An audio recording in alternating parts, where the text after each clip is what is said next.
Okay, so this is the second tutorial going to go over some practical PCB design tips and whatnot. So, okay, I think we've seen your progress updates so far, right?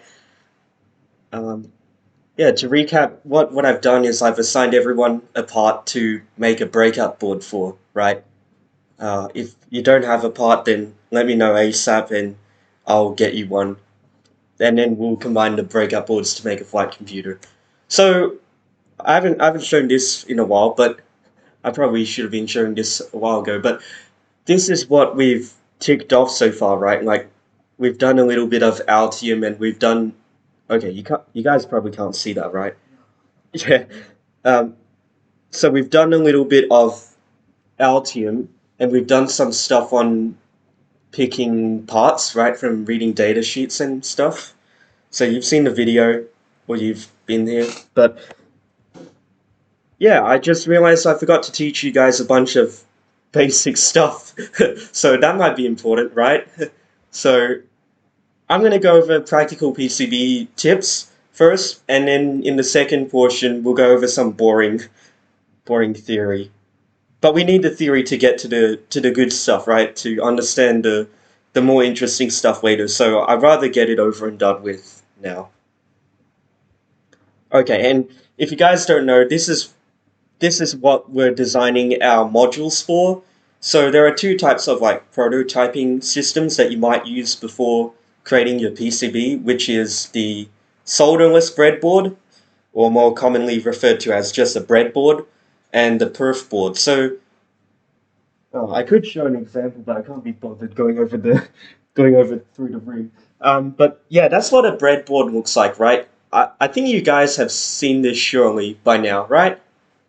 I mean, yeah, you've got a grid of pins, and you can see over these like strips, like this whole what's it called, column of like 5 pins. They're all electrically connected, and then you've got you know strips of them being connected, and then you've got your power rails which are connected horizontally. But the main advantage of this is, of course, it's easy to change, right? Because you can just plug in the wires and unplug them. But the main disadvantage for making avionics is this will not cut it if your prototype is in a high vibration environment, right? Because then it will just shake your wires apart. So they're actually banned for rocketry electronics. If you're doing competition stuff, you can't use solderless breadboards. So they're great for prototyping, but not for actual flight hardware. Now the perf board is kind of like the breadboard, the same sort of form factor with the grid of pins. So you can use a breakout board on a perf board. Of course, these are a bit better because you solder them to the perf board, but the problem is, okay, you can't just unplug them as easily, right? So they're more vibration resistant, but of course they're less flexible. But it's still more flexible and quicker to prototype than making a PCB, so there's your advantage. But yes, the main takeaway is for your design, make sure they're in a zero point 0.1, what's that, inch? I forgot. Grid between each pin, and that's in both axes. So make sure you do it not only like horizontally but also vertically. Otherwise, it won't fit on a breadboard. But yes, if we will catch this during the design review, if you forget about this. Oh, sorry. Yeah, this is not ideal. There we go. Okay. I was just going over some stuff.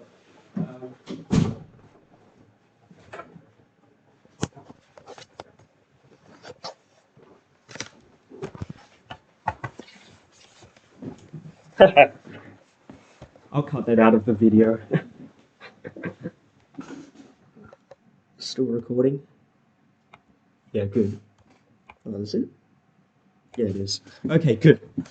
Okay. Yes, what was I talking about? Yes, I was just, to catch you up, I was just going over Well, firstly, do you have any progress updates or nah? Yeah, I'm Oh, doing the schematic. oh, really? Yeah. Yeah, chuck us in chat. I'll give it a look later. Yeah, that's great. But yeah, I was just going over the fact that I forgot to teach you about all this basic stuff. So we're gonna go over some basic boring electronics, but first I'm gonna go over PCB design techniques. So you know what a breadboard and perfboard is? Okay, I'll skip it. You can watch the video if you want. Okay, so continuing along, a PCB is made up of layers. So you've got copper layers and what's it called? Dielectric. So the dielectric is kind of the insulating layers to prevent the copper layers from touching each other and shorting out. And the dielectric is usually like fiberglass, so FR4. So most of your designs will be either 2-layer or 4-layer because they're cheap and easy. But you can actually, JLC PCB, they actually have a special offer where if you make your board under 5 by 5 centimeters, you can get a 6-layer board for like $3. It's pretty nuts. But yeah, most of the time you'll be dealing with 2 and 4-layer boards. So obviously, the more layers you have, the easier it is to route, right? And with each layer, you should aim to have one layer that is just completely unbroken copper. That's called a ground plane, which I'll be showing later. So, and the stack up is kind of like this is a stack up, right? You can see it specifies what each layer is for. Like in this stack up layer, well, it's called layer 5 is just ground, and they have layer 3 as the power plane, and then the top and bottom is signal planes. Well, not planes, but signal. It's for signals. So all the traces can go wiggling along those planes. So yeah, that's an example of a common 4-layer stack up, which is signal, ground, power, signal. And to change your stack up, you can do this in Altium through the layer stack manager. So you just go to the top and then click on the design tab and then layer stack manager. And then you can add or delete layers with this. So this is like an example of a four-layer stack up. And I'm just going to show you like a cross section, well not cross section, but an example of what your layers may look like. So let's go with my board, right? My flight computer. So the top layer is just signal. So you can see in the signal plane, there's lots of random traces going around, right? But also I put in a ground plane on the top, so you can see this like semi-transparent, translucent thing is a copper pore, and you can see it's connected to ground, right?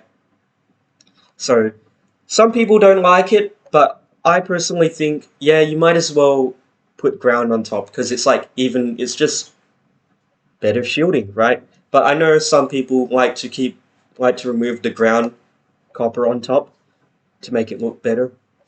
But yeah, that's my advice. Keep the ground copper, and just route your signals through the ground.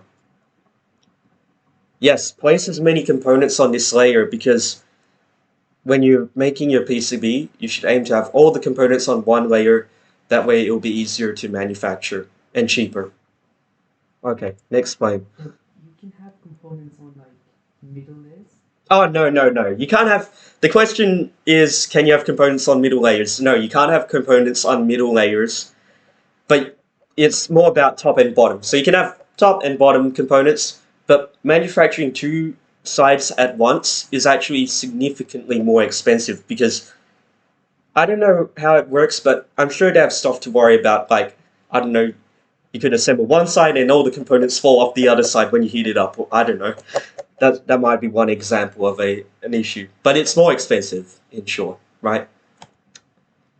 So the next plane, so yeah, this board's a 4-layer board, so the next one is in between 2 layers, right? So this is the internal ground plane.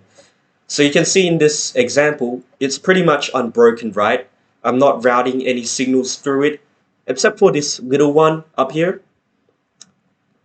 So try to make it as solid as possible. Try to minimize the amount of signals going through it that could be splitting up the plane. The whole point of the ground plane is to provide a very short return path for current, right? So a low resistance return path. And to do that, you can't be cutting up the plane with traces going through it, right? So try to make it as solid as possible. But worst case, you can try and route signals through it. In this case, I judged that this signal was okay to route through it because, okay, I don't know if you can see it. No, but basically the top is basically the edge of the board. So by routing a signal to the edge, it wasn't really breaking the plane that much, right? Because it's up near the edge. So yeah, but yeah, do try to minimize your traces going through it. Okay, the next plane is the power plane. So in my board, I've chosen 3.3 volts as the main plane. So you can see here, it's connected to the plane, which is 3.3 volts. Again, avoid placing traces on this layer to minimize resistance.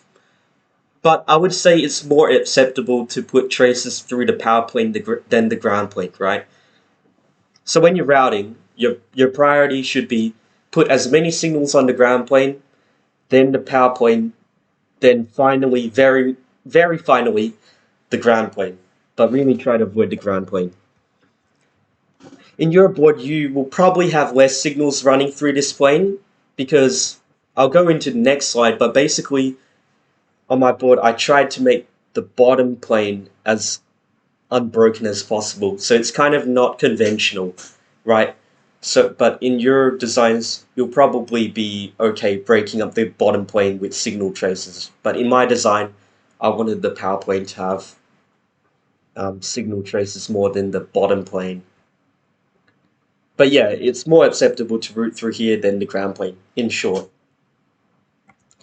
And the bottom plane. So the bottom plane in my board, I made it a solid ground.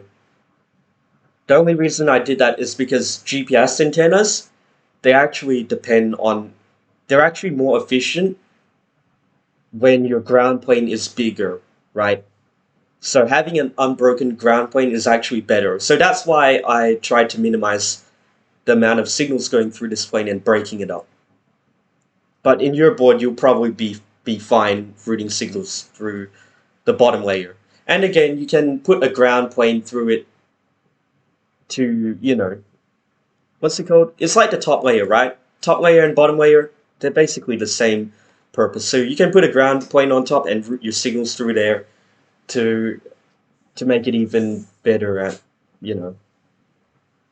EMI or whatever. Anyway, it's your choice, right?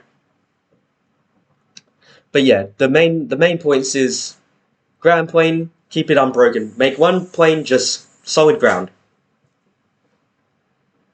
Okay, so the next concept I want to get to is the decoupling capacitor.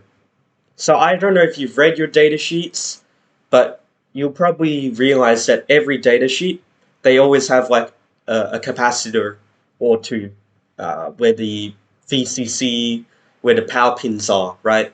So you can see in this data sheet, they're specifying 4 times 100 nanofarad plus one 4.7 microfarad capacitor for each of the 4 power planes. Well, not planes, pins, sorry. So that's one example. In this data sheet for this barometer, they've got 1 capacitor. And these are all referred to as decoupling capacitors. And their purpose is to provide... So a capacitor, I don't know if you guys know what a capacitor is, but it's kind of like a tiny battery. You can think of it that way, right? And the purpose of the decoupling capacitor is to provide a low resistance like source of energy to smooth out any what are called transients. So a transient might be like a short period of time where the chip is drawing more power, for example. Like, I don't know, maybe your chip is doing something very intensive and it just needs that little bit more power, but only for a tiny amount of time, then the capacitor can discharge a little bit of energy and provide it to the chip for that tiny duration, basically. And it kind of smooths out those bumps in power demand. And to maximize the efficiency of the capacitor, right? You can see in most designs they'll put it as close as possible to the chip. So you can see on my board, I put them right up against the chip, right? And the purpose of this is to minimize the resistance between the capacitor and the chip. Because if you have high resistance, then it's going to be less effective, right? You want your capacitor to be able to discharge as much current rapidly when the chip needs it in that instant, right? So put it as close to the chip as possible.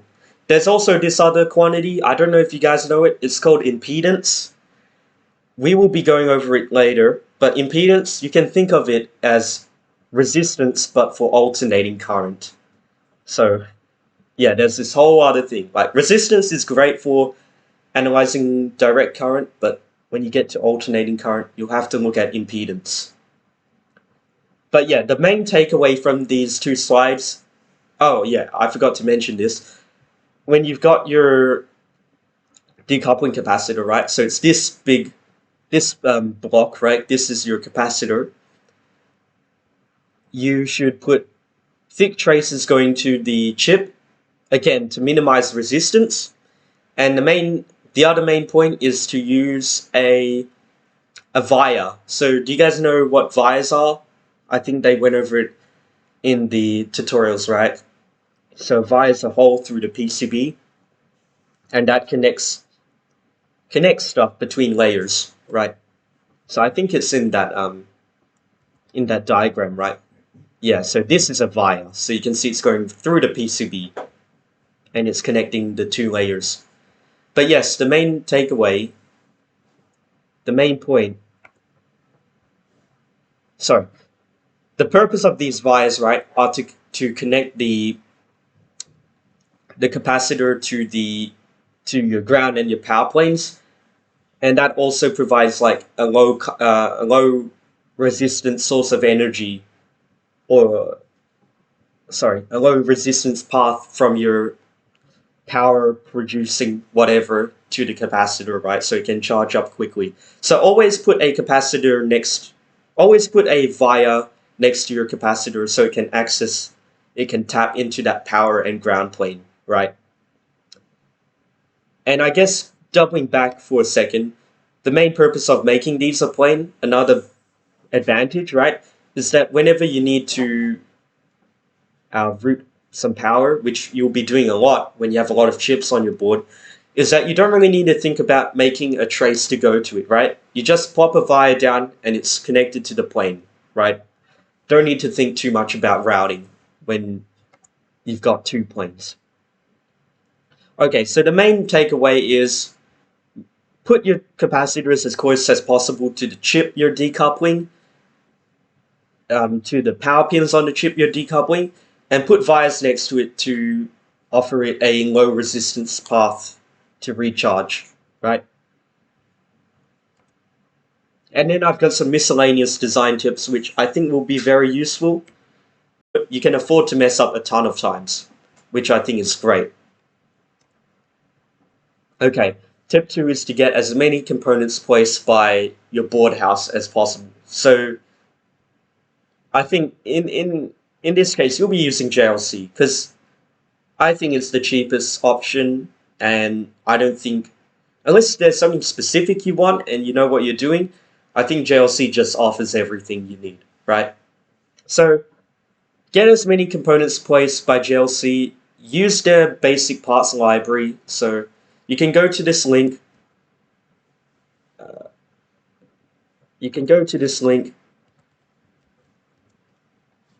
And you can see all of the parts they have. So these are just what they call basic/preferred extended parts. I don't know why they call it preferred extended now. The main point of this is you don't need to pay their additional fee to get these placed.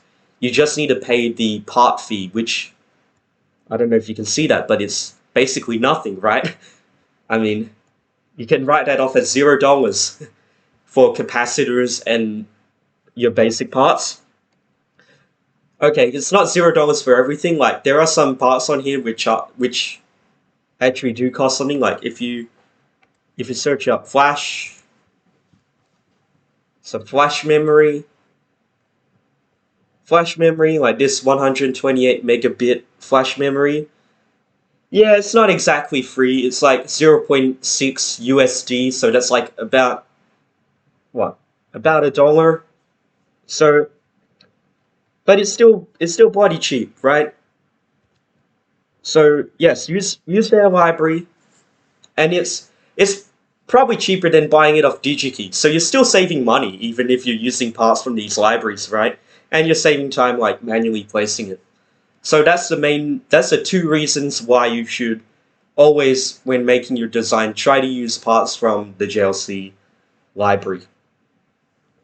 And even still, even if you do use extended components, so extended components, you can see them if you go to the main parts library, right? Like if I search up STM32 F302, right? Actually, I'll search up the one I use, C8T. Yeah. You can see this is an extended part, right? And it costs 1.8 bucks, so 1.8 USD. So that's like two USD, or not 2 years, 2 AUD. It's like 3 AUD, right? But the problem is it's extended, so you've got an additional 3 USD per part type. So that doesn't mean like if you're placing 5 of them down, it doesn't mean you pay 3 USD times 5, right? It's 3 USD for each type you're placing. So if I'm using like one of these chips, it's just going to be a flat fee plus the amount of components you use, if that makes sense, right, guys? So that works out to like what? I don't know, $4 or something. I can't do math right now, but the point is, if I go to DigiKey, C8T, if I go to DigiKey, look how much more expensive it is. It's like $9, $10 AUD. So even still, even if you're using extended parts, it might still be cheaper than buying them separately. So I don't know if you guys get my rant about extended parts, but the main point is that you're saving time because you're not placing them yourself. You're saving risk because you're not placing them yourself, right? Because hand soldering is always risky. There's always the possibility you'll fuck up your component, right? And the third reason is it's often cheaper than buying them from from DigiKey. So why wouldn't you use these parts, right? And it's cheaper because I'm pretty sure they use the, what's it called, the wholesale pricing, because they're not selling, they buy by the reel, whereas DigiKey they try to charge a little bit for their value added fees and whatnot, like because they have to cut up the tape and then package it manually, right? So okay, so to find out if your part is in the JLC, parts catalog, you can search up the JLC PN parameter in Altium when you're searching up your components. You just click the filter button, which is the little funnel, and then if you search up JLC PN, then you can get a list of part numbers. So you can search up your value, like I want a 4.7 UF capacitor, go to filter, and then you'll be able to filter out only the options that are available on JLC. So that way you know you'll be saving money and time, right? So that's my spiel about JLC. Okay, now this is counterintuitive, but there's actually components that you shouldn't get placed by JLC. So I just went on a whole rant about how good JLC is, right? And then I'm telling you, oh wait, there's actually some stuff you shouldn't place. So, yeah, so don't place through-hole components because JLC charges an extra fee. And the other thing is that all of their through-hole components, none of them are in the basics catalog. And if they're like headers and stuff, it's often just cheaper to buy them off, AliExpress and cut them up and use and solder them manually, right? And since they are through hole, you're not exactly saving as much risk as you would be with assembling surface mount chips like your micros and stuff, right? So, yeah, just manually place all of your what's it called through hole components. I think in that drawer, if you want to look in the third one down, there's actually a bunch of parts. Yeah, so you guys can have a look through that at the end. Remind me to look at that. I just don't want to get out of my seat because I've got cables all around me, right? So yeah, remind me to show you guys that at the end. But yeah, we've got headers and bulk parts in there, so don't get those assembled. Yeah, I think I mentioned this earlier, right? But try to assemble as many components on one side as possible because you'll save a lot of money. Like if I go back here to JLC PCB/quote, I think it's ridiculous. It just gets ridiculously expensive if you do a 2-layer assembly. How do you do assembly, right? Try demo. Yeah, so this is the quote page. So this is where you'll be uploading your design files and getting a quote for your order. Yeah, so this is the assembly section, right? So you can see for economic assembly, you can see they've got some fees, right? Like $8 for stencil and $8 for setup fee and then $1.50 for stencil. But the whole point of this is you get free coupons each month. Like you get 2 coupons that completely negate this fee. So you're basically getting like free assembly. You just pay for the parts, right? But the downside of economic assemblies, you can only do one side. So you have to think when you're designing, okay, I want as many components on one side as possible. Because to get double-sided assembly, you need to up it to standard.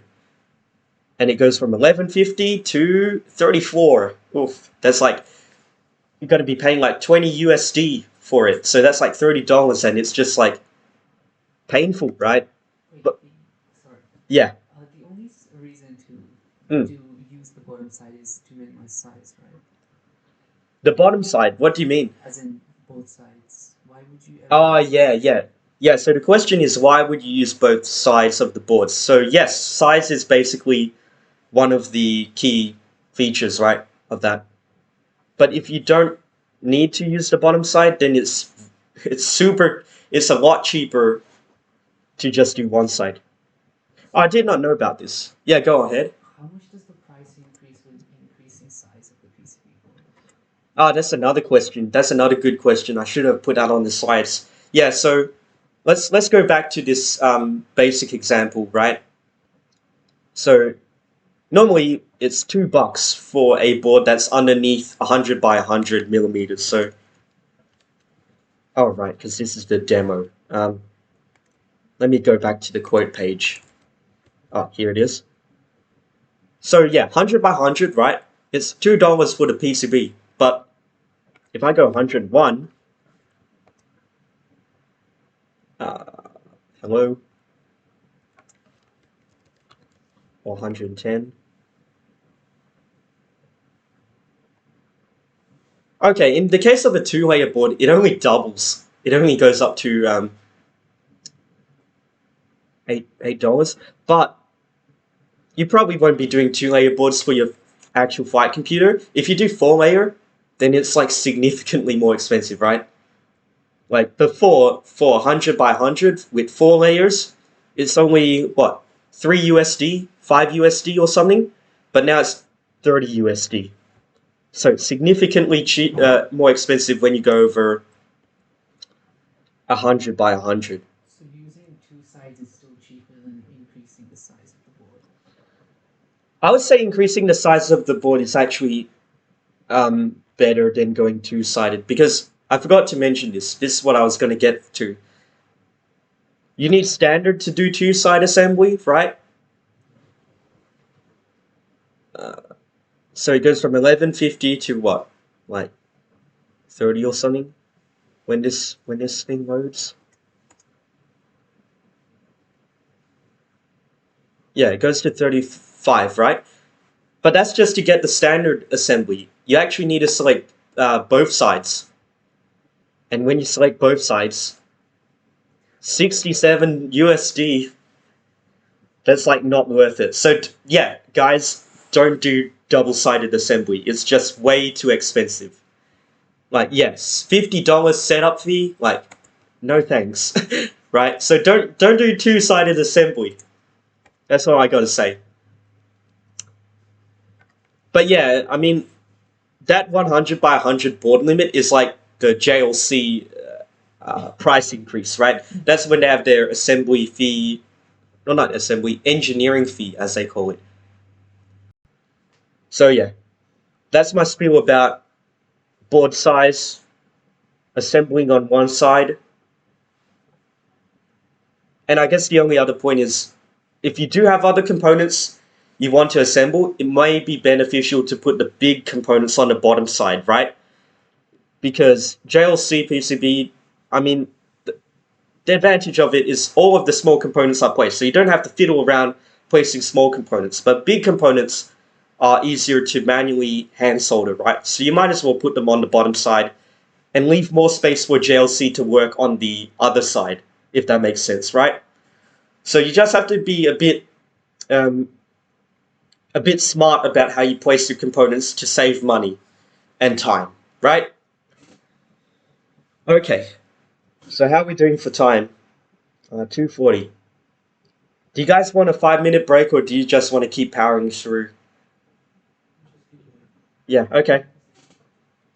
Okay, yeah. So that's the PCB stuff done. I think you guys, again, feel free to, you should refer back to these tips when you're designing your board. Keep them in your mind, and yeah, everything should be good.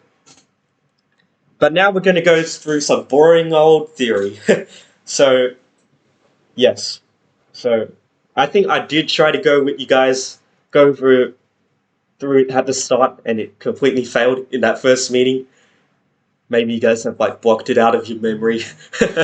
But yeah, let's go through some theory about what voltage is, because we're going to need it to understand, again, we're going to need it to understand the more complex, get it?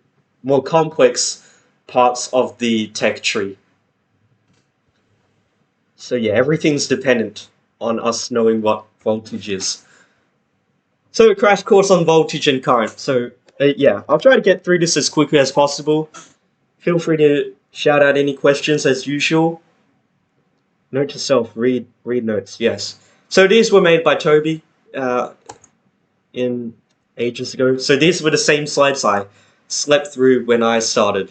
So yeah, so you might sleep through these. But yes, charged particles. Maybe skip this slide. Yeah, so I don't know. You guys know what charged particles are? Yeah, they're particles and they have plus and minus. Yeah. And you guys know that opposite charges attract and like charges repel, right? Okay. So because like charges repel, you can think of like a conductor or a material as a bunch of electrons, right? A bunch of electrons, and they're all kind of repelling each other because, like charges repel. So there's this process called diffusion.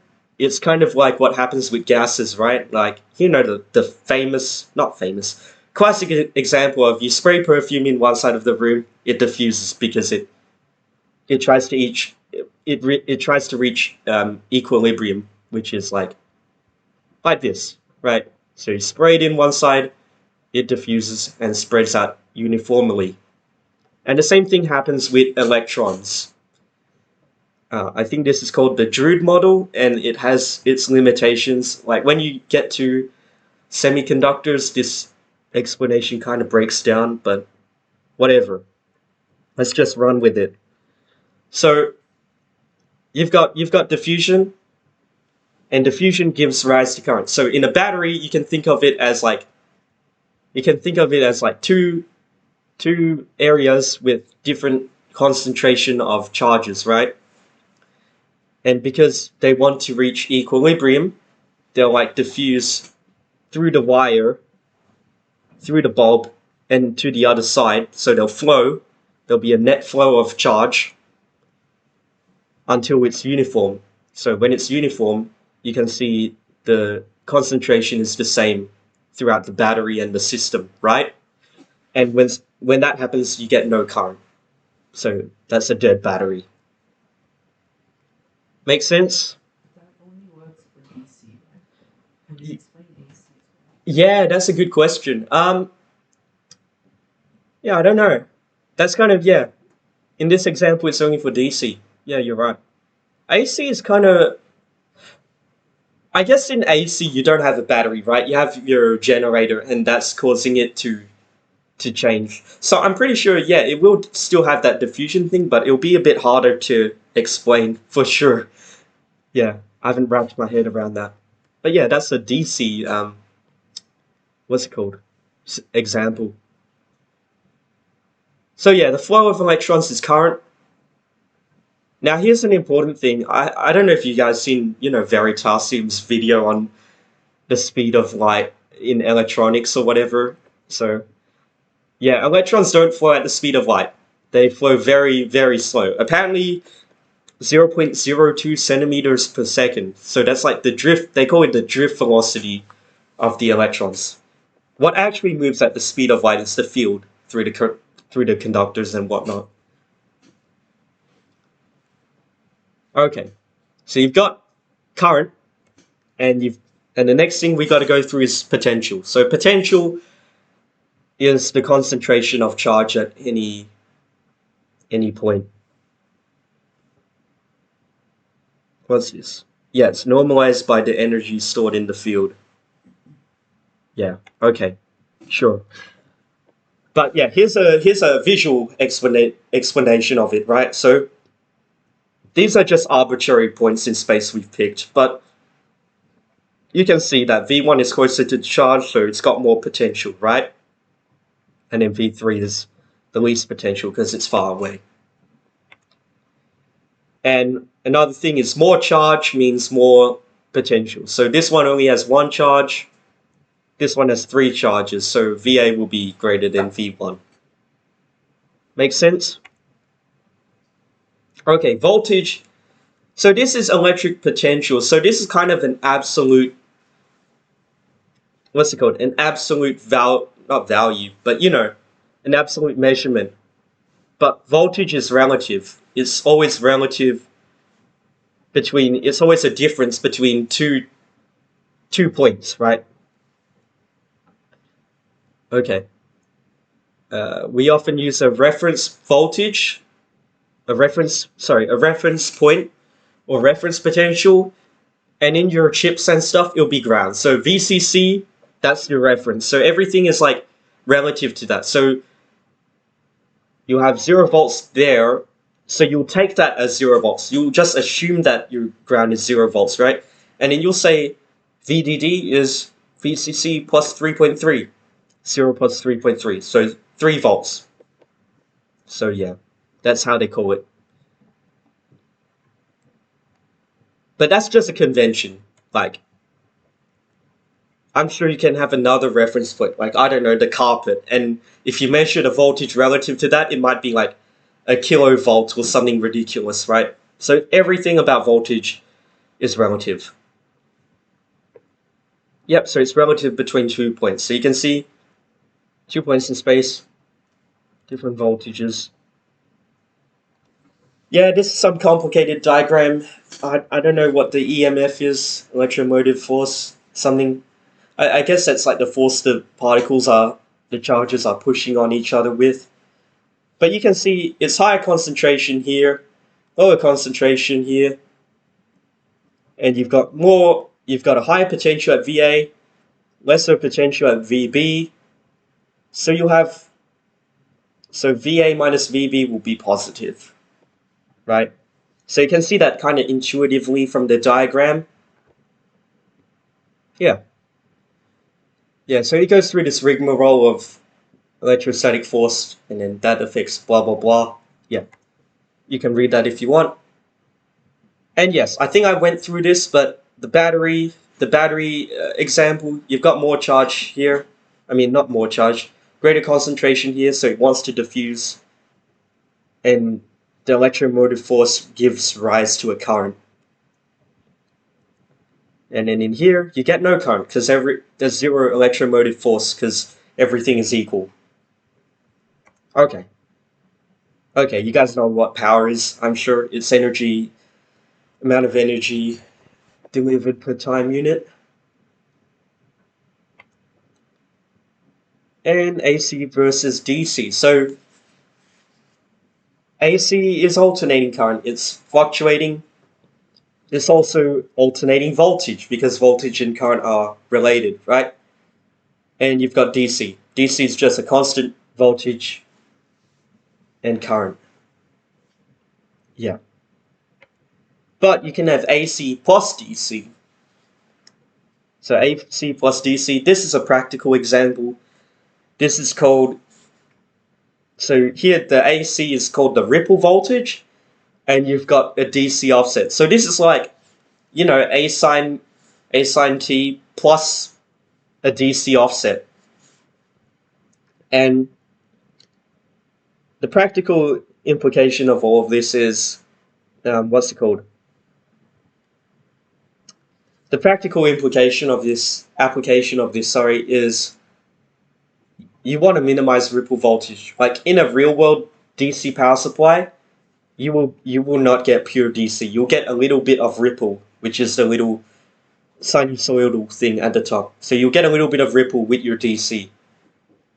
And you want to minimize ripple because ripple means, you know, your DC isn't really DC, right? So, yeah, that's AC and DC noise. I haven't finished the slides. I think you guys have I think I've bored you guys enough with the theory, right? But here's a little sneak peek of next week. More formulas, right?